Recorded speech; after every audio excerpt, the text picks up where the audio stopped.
Good evening and welcome everybody. Just waiting while a few more people join. And yeah, we've got a good number of people already joined watching. So welcome to this evening's session with the BCS Learning and Development Specialist Group.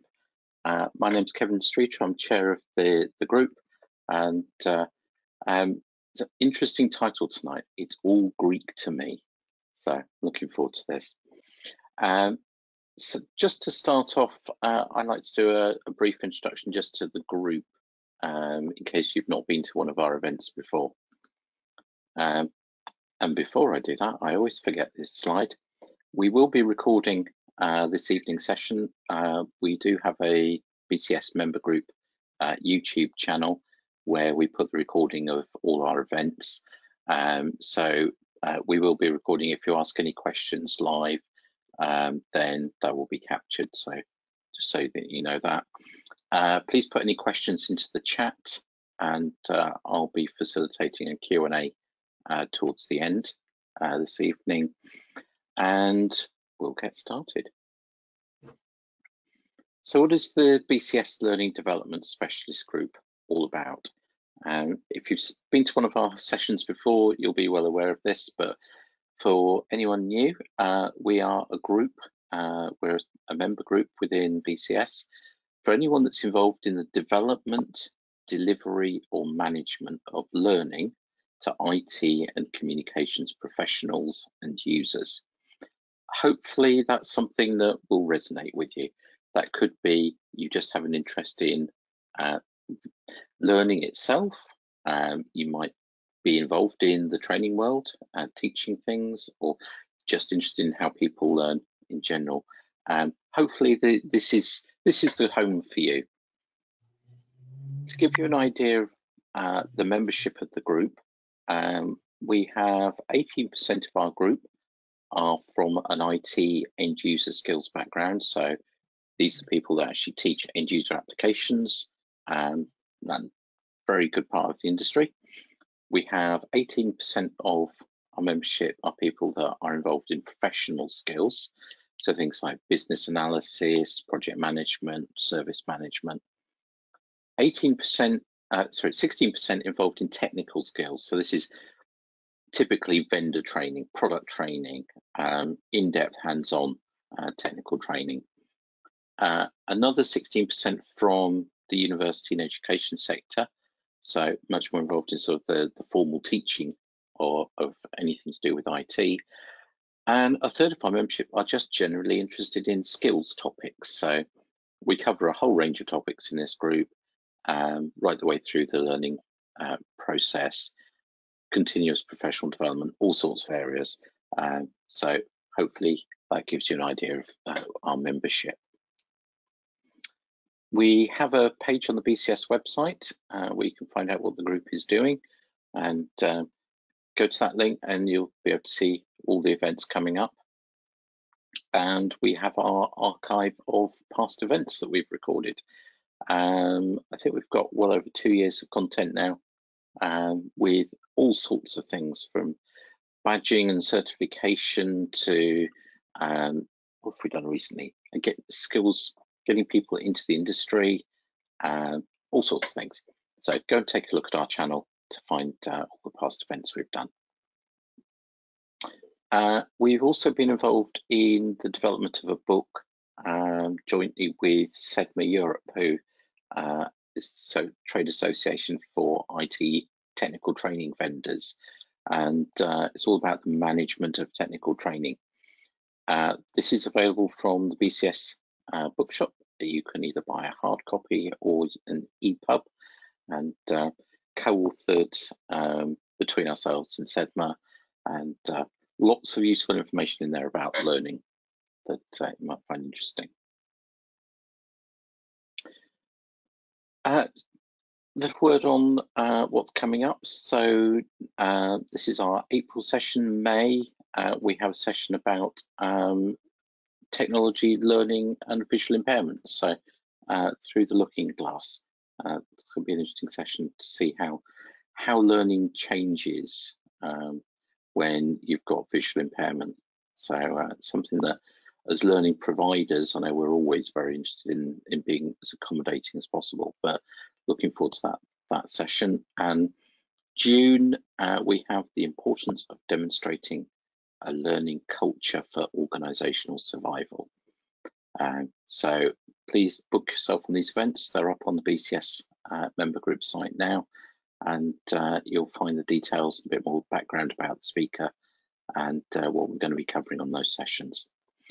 And if you have any other ideas about things that you'd like to see as topics for this group, then please do email me. My details are on the Learning Development Specialist Group website, and always very happy to talk to anyone that comes to our sessions, and particularly a lot of our ideas for topics that we cover come from members of the group. So please do get in contact. Michelle, who's a member of our committee, is going to be actively tweeting tonight. We've got a good number of followers, and if you want to follow what the group's doing, then join us on Twitter, and we've got the tags there, and keep in touch with us. So with that, we've now got a good number of people online, and I'd like to welcome tonight's speaker, Frankie Hewitson. And Frankie, thank you for volunteering to talk about your experiences and sort of coming into the IT industry. And it's really nice to sort of get a different perspective. We sometimes get too deep into thinking about the learning process without actually thinking about what it means for people coming into the industry and just what you found out. And your story sounded fascinating. So looking forward to hearing from you tonight. So hand over to you, Frankie, and I'll be back later for the Q&A session. Well, thank you, Kevin. I'll just share my screen.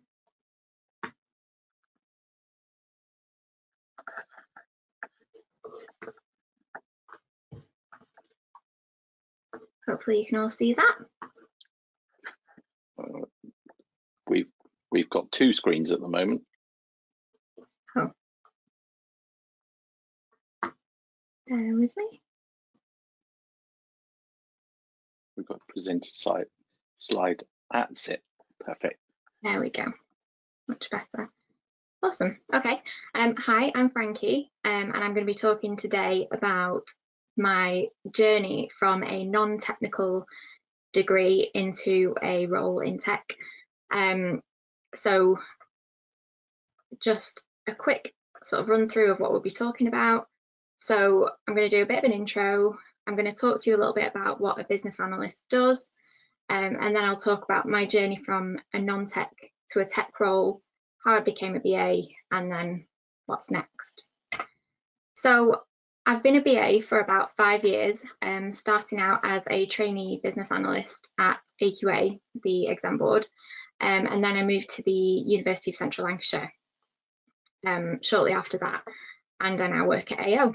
So I've worked at AO now for around 2 years and started as a business analyst there, and now I'm in the role of product owner. But my talk today is more focused on getting into the role of BA in sort of a tech environment. So I currently look after the payment systems at AO, and it's brilliant. I love it. So when people ask me what I did at university, they're always really surprised when I say that I did classical studies and learned about ancient Greece and all that sort of stuff, and then question how I got into IT and why I chose the degree that I did. But what I've found since working in IT is that most of the time, if you ask a BA how they became a BA, 9 times out of 10 they'll say it was an accident. And that definitely was the case for me. I didn't even know what the job was before I applied for it. So when I went to uni, I had no idea what I wanted to do. And so I just picked a subject that I knew I'd enjoy, which was classical studies, and I just went for it. And I think a lot of people will sort of identify with the fact that things don't always go to plan when you sort of are starting out. I think we have to sort of choose what role we want to get into quite early on. So when you're making your choices about university, were usually quite young, so I didn't really have an idea of what was out there. So after I'd finished my degree, I started working as a temp at AQA just to sort of save money over the summer.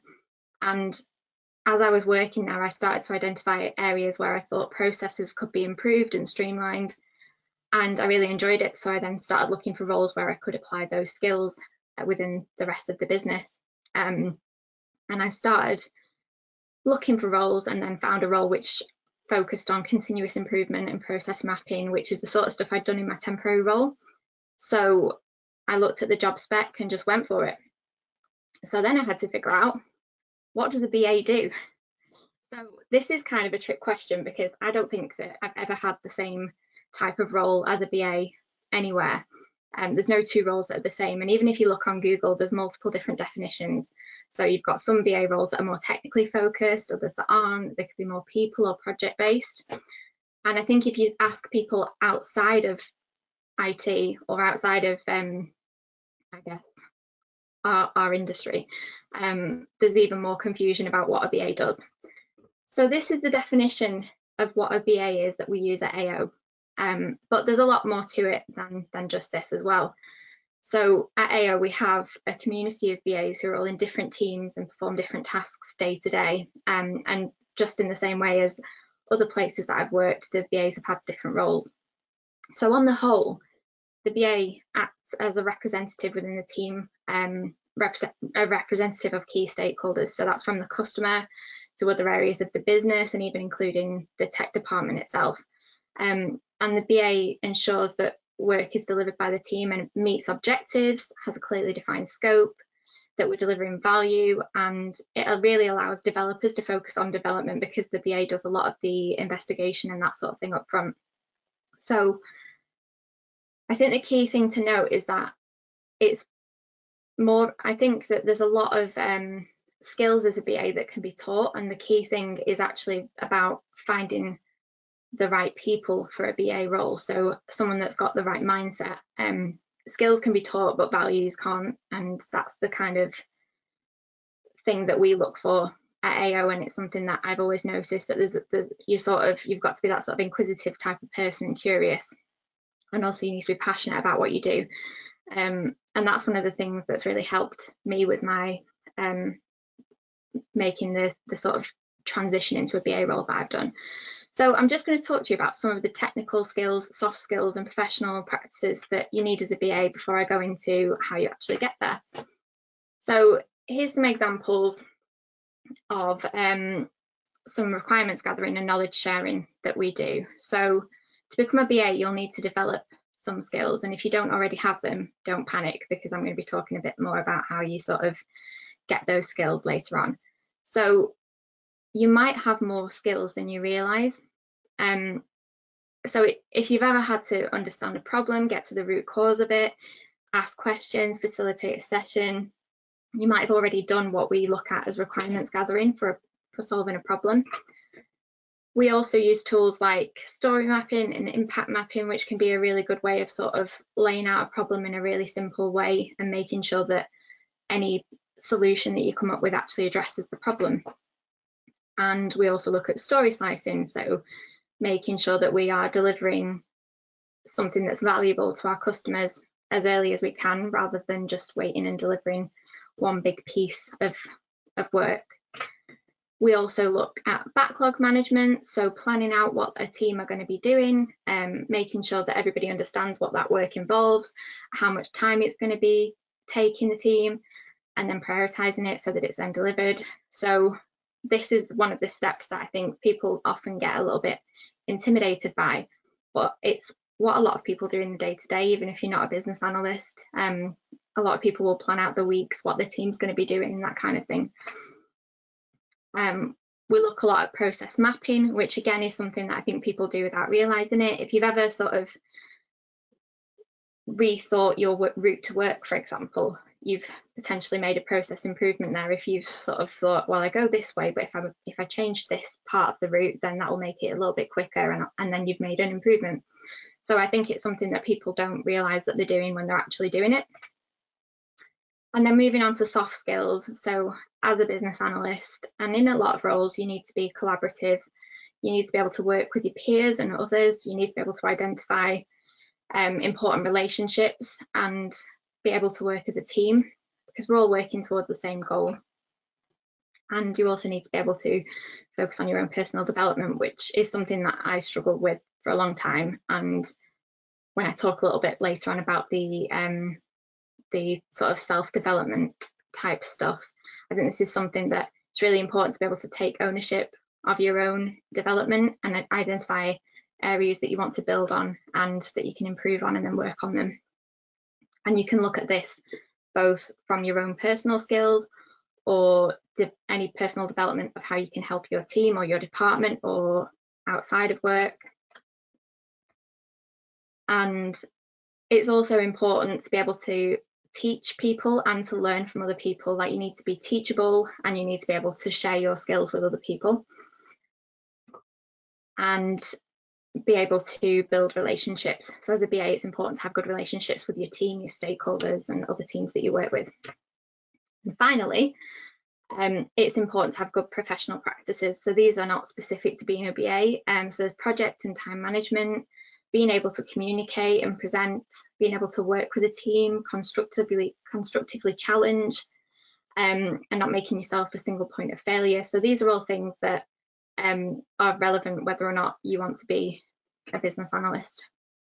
So you might have looked at some of that and thought, I can do that. That's something that I'm already doing. Or some of it might have seemed a little bit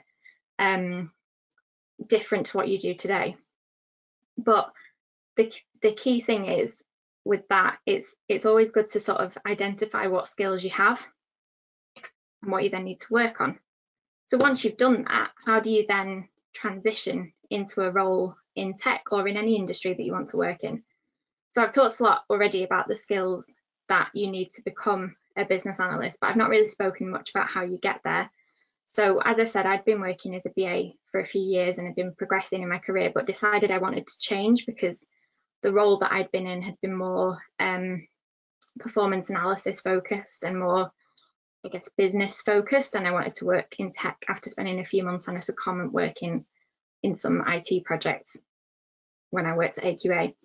So when you are thinking about moving into a tech career from a non-tech background, it's really important to reflect on why you want to do that. So is it because you've had an experience and you know what working in tech is like, or is it something that you've learned from somebody else? Just really think about what's made you want to transition to that in the first place, and whether there's a specific role you're interested in. So from my point of view, I had a Class 6 degree and very little tech experience apart from a couple of secondments I'd done. And I started looking around at different places to work and started to think about what was important to me and what I wanted from my career. So I'm going to just talk through the steps that I took. And these steps I took for every career change that I made. So firstly, becoming a trainee BA, and then moving into another junior role, and then moving into my role at AO, and then finally becoming a product owner, which is the role that I'm in now. But these steps can be applied across any career transition that you want to make. So whatever the role is that you're interested in, you can apply these steps.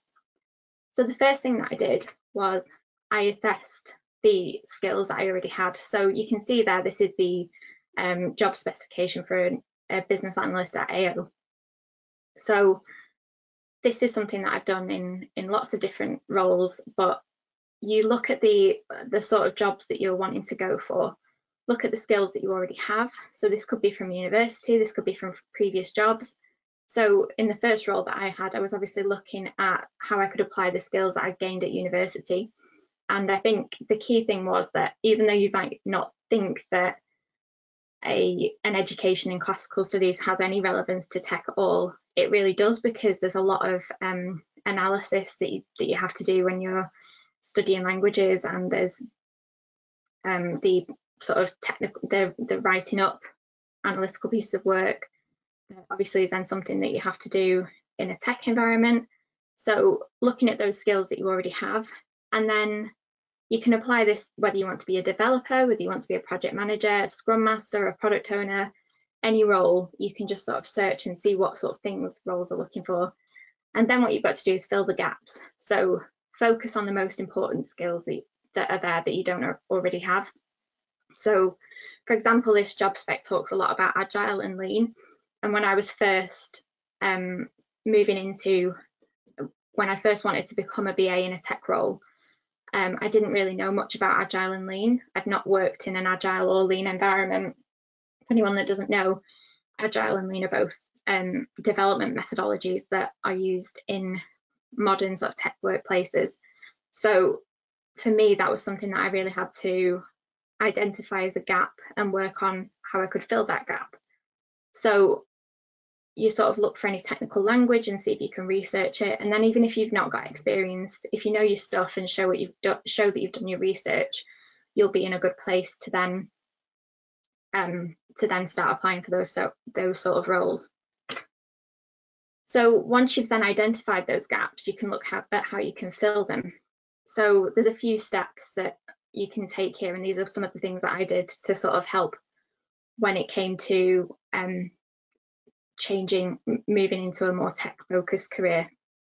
So the first one is taking up a professional qualification. So this not only gives you an idea of what tools and techniques are used outside of the role that you're in at the moment, but it also shows potential employers that you're serious about being a BA. So some key areas to focus on in BA roles are sort of process mapping, requirements gathering, and I identified that these were the potential gaps that I had in my knowledge before I was applying for roles.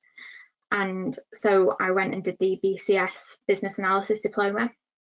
So that sort of gave that there was a couple of advantages to that. The first one was that it showed that I was serious about wanting to progress as a BA, but it also taught me things that I wouldn't have learned in my existing role, which I think is really important, just getting some external view of methodologies and tools that are used outside of where you're working. So that's something that I've definitely thought helped. And then the next thing is getting a mentor. So somebody who can coach you through the skills you need to acquire. So if you've identified skills, so there's a few different ways of doing this. It could be somebody that you work with. It could be somebody external. So you can find a mentor through LinkedIn, through alumni networks. So I went to University of Manchester, and we have an alumni network where you can link up with previous students of Manchester University, and you can sort of build a relationship there. Or you can just find somebody that you work with that you want to sort of learn from and pick that person. So another thing that we do at AO is we sometimes mentor unsuccessful candidates if we feel they're not quite ready for the role, but if we feel like they would be a good person for a role. So that can be a really good way of learning some skills. And then another thing is looking for secondment opportunities. So it's a great way of dipping your toes into different types of work and gaining new skills. So this is something that I did as well when I worked at AQA. So just looking for opportunities where I could do something different and learn some new skills. And it can also show that you're looking to make progress. So I did that in a few different areas as when I was a trainee to get experience, and that's where I sort of identified that I wanted a role in tech. Another really useful technique or useful thing that you can do is shadow somebody. So when I first identified that I wanted to be a product owner, I was working really closely with another product owner at AO at the time, and I spent a lot of time shadowing that person to learn about how they filled their role and the sort of things that they did on a day-to-day basis and the things that they learn. And that really helps because you can see somebody sort of in action.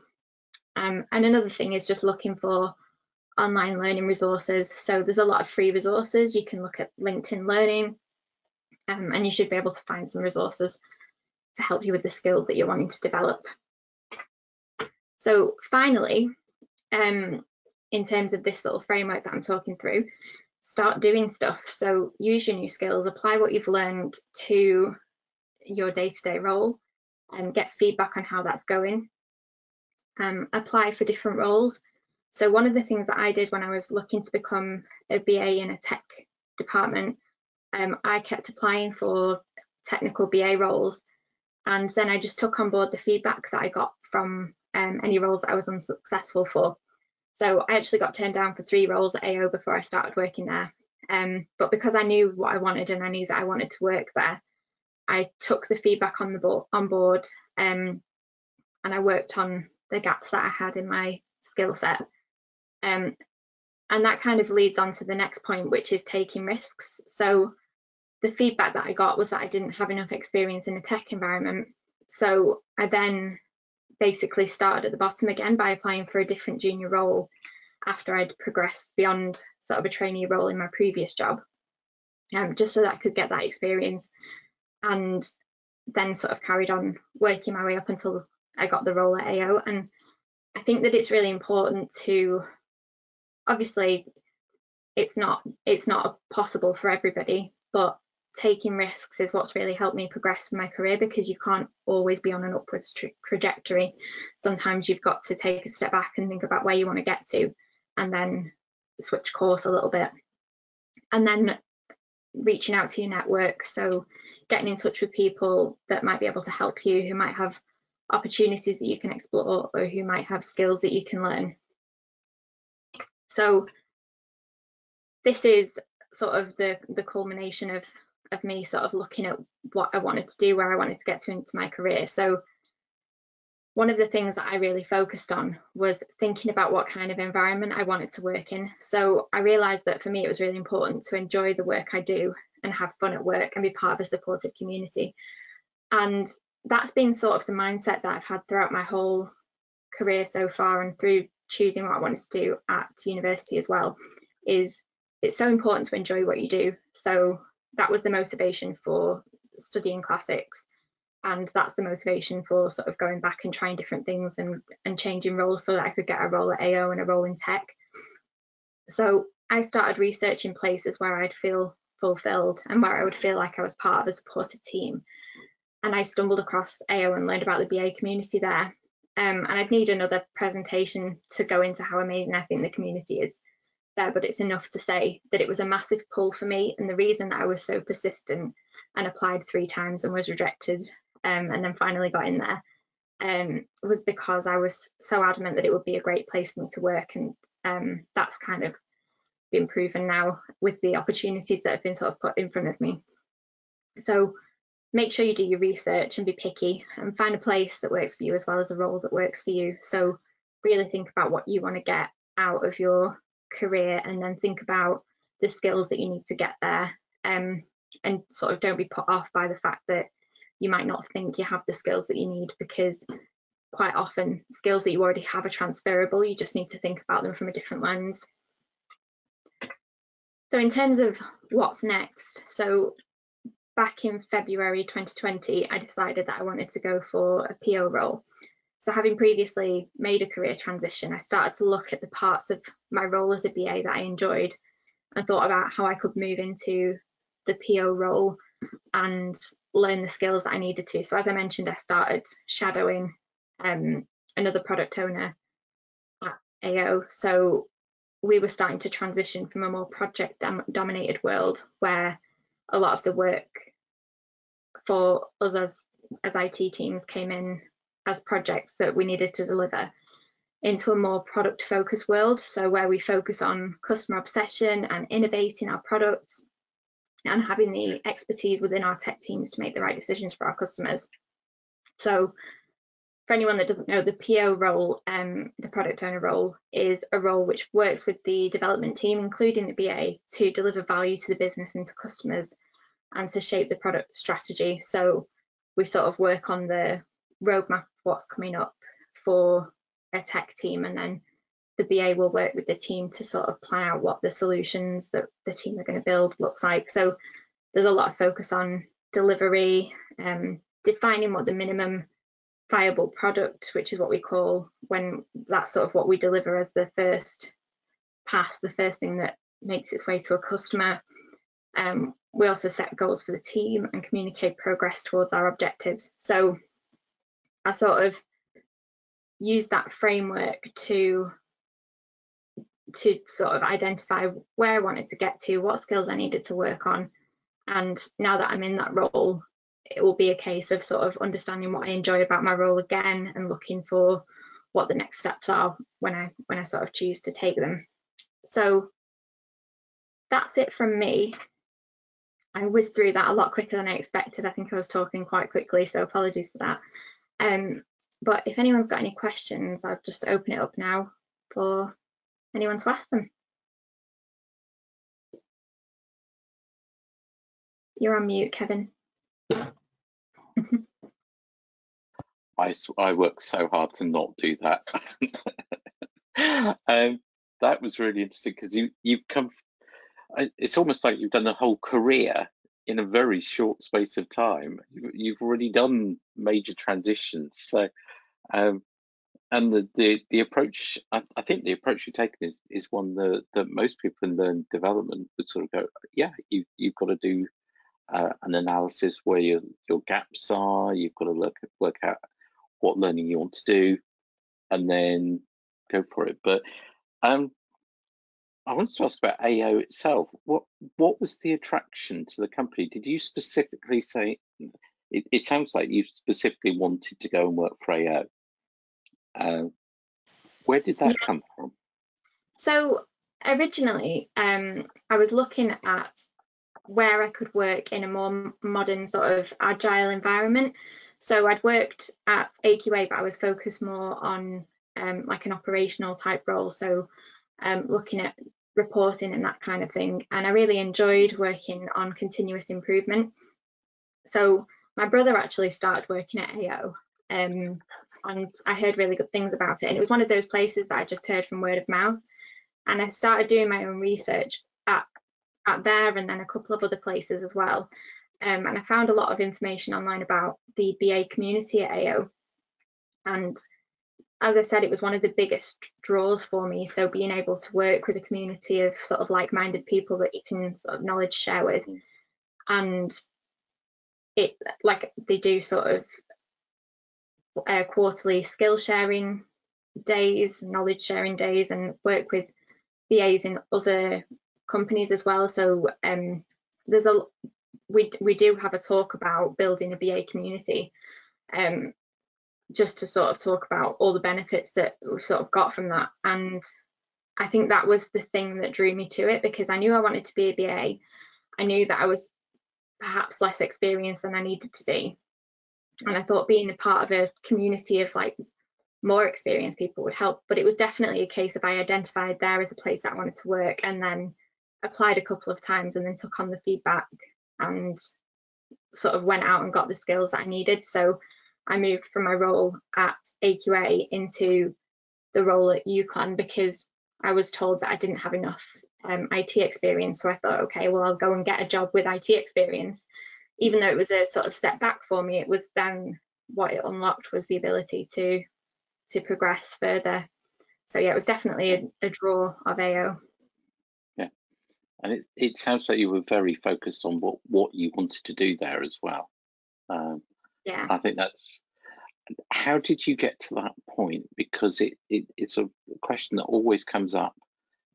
People coming into the IT industry is, where do you start? How do you? There's all these jobs out there, but what does that actually mean? How did you have such a clear view about what BA was all about? So I think I was just quite lucky, to be honest, because I'd been given the opportunity to have secondments in a BA role, and I sort of pulled the bits that I really enjoyed. So I knew that I'd enjoyed working in the tech teams rather than in other teams, and I think I focused more on what I would be doing than what the role was. So I knew that I really enjoyed like identifying process improvements. Anyone that knows me knows that I'm a little bit of a continuous improvement nerd, and I got to go to Toyota in 2019 to go and see their factory to see how they sort of build cars, and it was like going to Disneyland for me, because I really enjoyed seeing how they improved processes and made things more efficient. And one of the things that I really love about the BA role is seeing the impact that you have. So when I worked at UCLan, it was a case of I'd see a problem that needed to be solved and work with my team to sort of fix that problem. So it could be that one of the changes that we made meant that people that I worked with had much less I guess, admin work to do, so they could then focus on things that they were doing that were really adding value. So I think that was the real pull for me, and it was sort of trying to find roles that had those opportunities rather than just looking for any old role. So you actually matched it to what you were interested in, and then just went, that's called business analysis, I'll target that. Yeah, because I think it's so important as well to enjoy what you do, because you spend most of your life at work, so you need to make sure that what you're doing is what you enjoy. Okay, we've got a number of other questions here. If you were starting your journey again tomorrow, knowing what you now know, what would you do differently? That's a good question. Well, I would have still done the degree that I did because I really enjoyed that, and I feel like it set me up for focusing on what I enjoy doing. I think, I'm trying to think, that's a really good question. I probably would have moved into a more IT focused role sooner, because that's what I enjoyed, and I think I maybe would have been more selective about the first trainee role that I did. But then without the roles that I'd had before, would I have got that role? So I think it's a really tough one. I don't think that there's much that I'd change, because one of the things that I'm really grateful for with the roles that I've had is the people that I've met and the people that I've got the opportunity to work with. And even the things that have been challenging have been a learning experience. So learning how to deal with difficult people or problems that you have to then solve. I think everything's a learning experience. Yeah, very much so. Genevieve, how different is the BA role to your current PO role? So I guess the difference between the BA role and the PO role is the PO role would look more at what's coming up in the future, and I work with the sponsor for my area and the rest of the POs for the area that I work in to come up with, to align our roadmaps. So if we've got an initiative that we want to deliver, we'll sort of align on what that needs to be.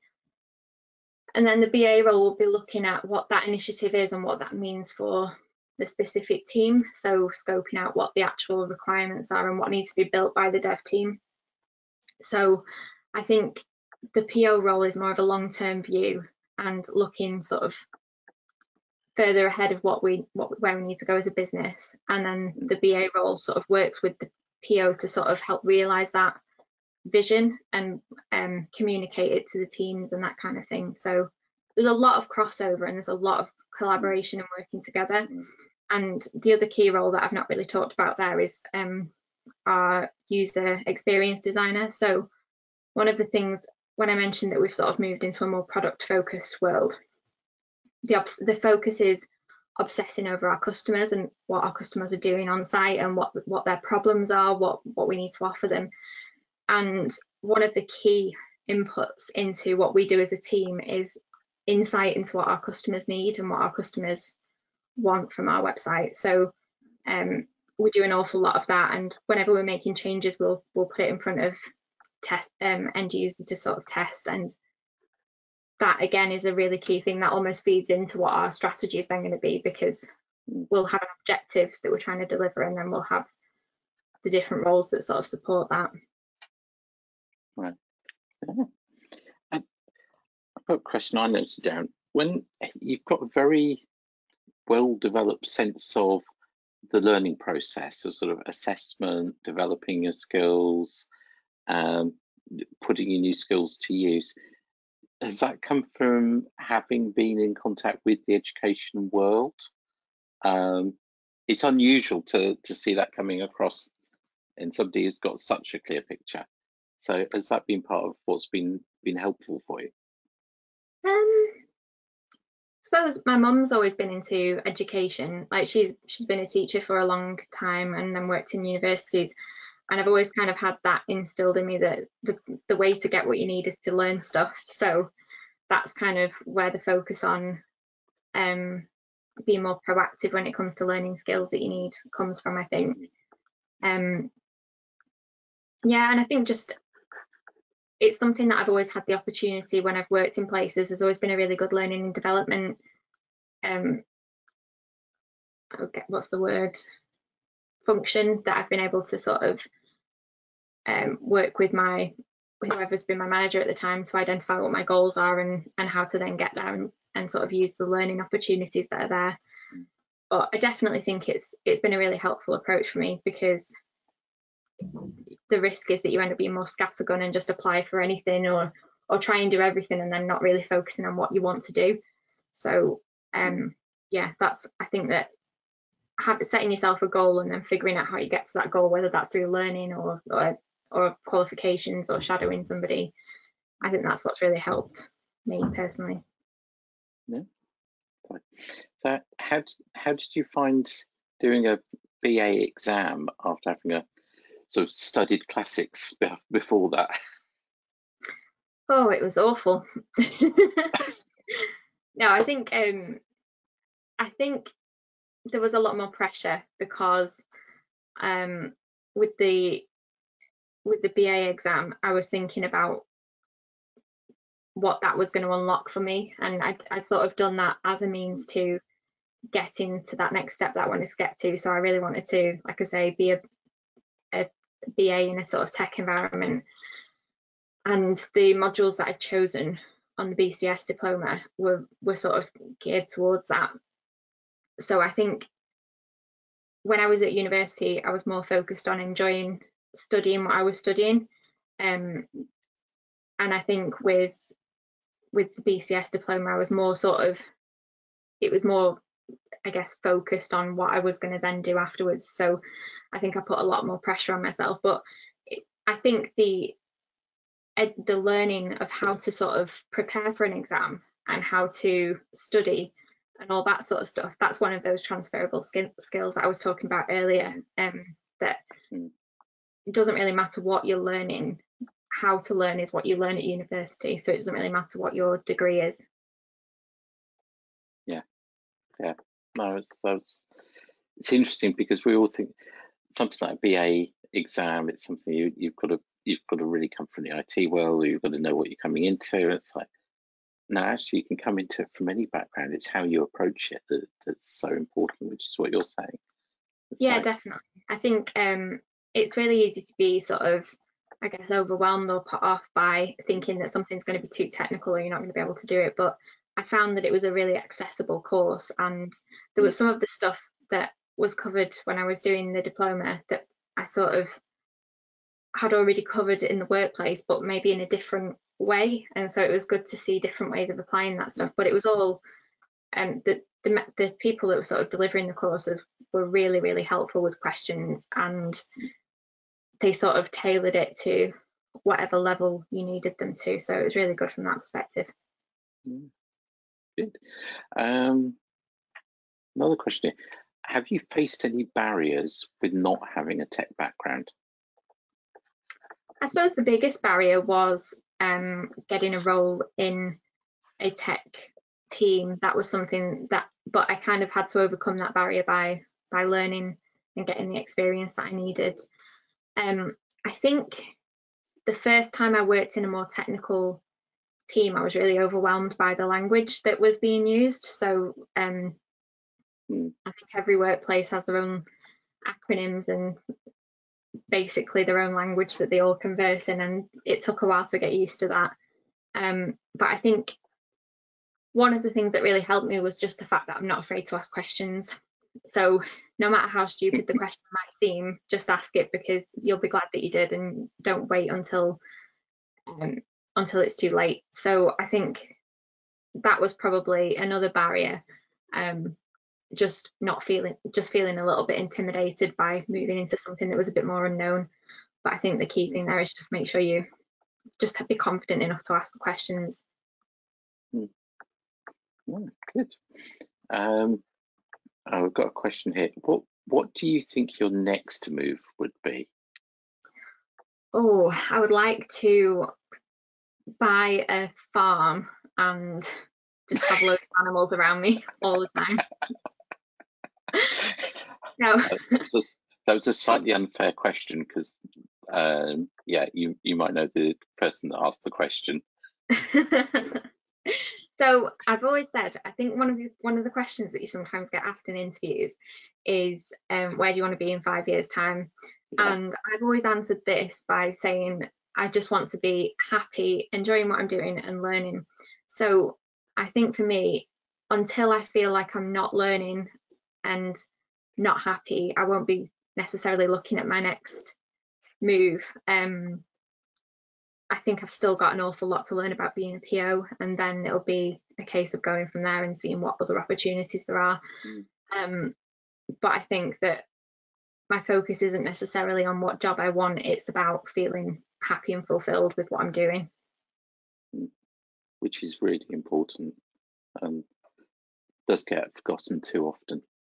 Yeah, definitely. That was why when I sort of moved to a role that was kind of not necessarily an upwards progression for me, it was, I knew it was the right thing to do because it was going to help me towards getting to that goal that I had of the specific role that I wanted. And so I do think that's much more motivating for me. And I think we've got one more question. So how much do you need to understand the techie side of what developers do? So this is an interesting question because I think it depends on how technical the team you're in is. So at AO, I work in the payments team, and it's been a very technical team. So we've been, if anyone's not sort of familiar with this, you have like a concept of back end and front end development, and I think back end is a lot more. It's not all the stuff that a customer will see. It's kind of the mechanics behind it. And so if you're in a more back end team, then you are going to be required to have a little bit more of a technical knowledge. But I think it's really important as a BA that you don't get too lost in that, and that you're focusing more on what the impact of what you're doing is for the customer. So one of the things that I always try and focus on is why we're doing something. So asking why at every point. The 5 whys is like my go-to. So we want to do this, why? Because it'll do this, why? And I think that the value that you add as a BA isn't in the technical understanding. The value that you add is having that customer focus and being able to problem solve. And if you needed to have those technical skills, then you'd probably be looking at being a developer rather than another role. So I think that's probably my answer to that. I think it can help to have an understanding, but you don't need to be able to code or do anything like that. And I think it also depends on like what your interest is, because I know a lot of BAs who have an actual interest in coding and it's something that they want to learn more about. But for me personally, if I went to one of the developers on my team and suggested how they implement the code that they're writing, they'd just laugh at me because they're the experts, I'm not. So I think leave them to do what they're doing and I'll do what I'm doing. But you're giving them clear requirements as to what good looks like. Yeah, exactly. Yeah, that's the purpose of the role. It's making sure that the requirements are understood, the scope's clear, and that the end result, so what's being delivered, is testable.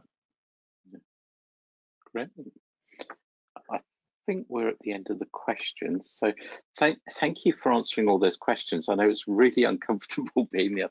So I like sitting in this position asking the questions because I know how difficult it is, the other side, being able to sort of think on your feet and come up with the answers. But I think that's been an incredible story.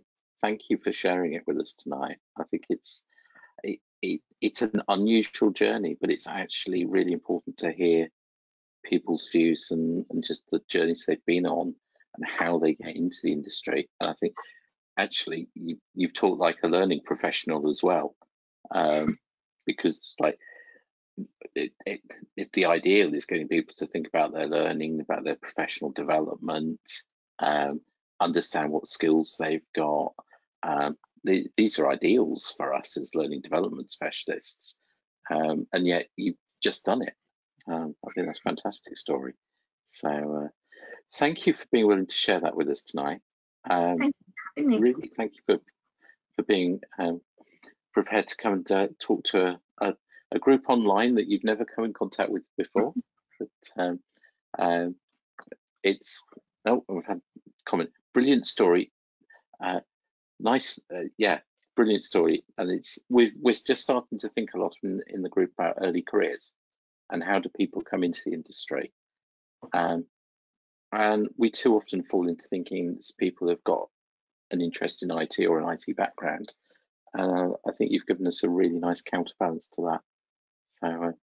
So with that, I'd say thank you, Frankie. That was really enjoyable. I've certainly taken a good few notes from that this evening. And please do come along and join the group in future. You're very welcome to be part of our group. And thank you everyone for joining tonight. I hope you've learned something from that, but also go tell other people about Frankie's story. It's a really great story to talk about how people can come into the industry. And it's a great one to share with everyone that we come into contact with. So with that, thank you very much, and hopefully see you at the next event in May. Thank you.